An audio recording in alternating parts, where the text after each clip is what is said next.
ఇదిగో మా టీవీ ప్రోగ్రాంకి స్పాన్సర్ చేయండి, మా టీవీ ప్రోగ్రాంకి స్పాన్సర్ చేస్తే మీకు ఉద్యోగాలు వస్తాయి, మూయబడిన గర్భాలు తెరవబడతాయి, సొంత ఇల్లు కట్టుకుంటారు, ఐశ్వర్యవంతులు అవుతారు అని అన్నారంటే ఇప్పుడు విశ్వాసం దేని మీద వెళ్ళిపోయినట్లు?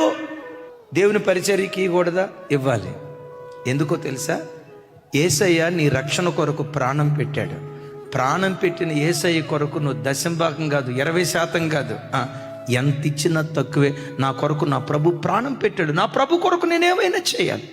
ఈ మనసుతో చేయాలి. కానీ టీవీ ప్రోగ్రాం స్పాన్సర్ చేస్తే పిల్లలు పుడతారని, టీవీ ప్రోగ్రాం స్పాన్సర్ చేస్తే ఉద్యోగం వస్తుందని, టీవీ ప్రోగ్రాంకి స్పాన్సర్ చేస్తే ఇల్లు కట్టుకుంటారని, ఇది విగ్రహ సంబంధమైన మూఢనమ్మకాలు. దైవజనమ, క్రైస్తవుని విశ్వాసం దేవుని మీద తప్ప వ్యక్తుల మీదైనా, వస్తువుల మీదైనా, స్థలాల మీదైనా పొర్రపాటున ఉండకూడదు. విశ్వాసానికి కర్త, దాన్ని కొనసాగించే యేసు మీదే ఉండాలి.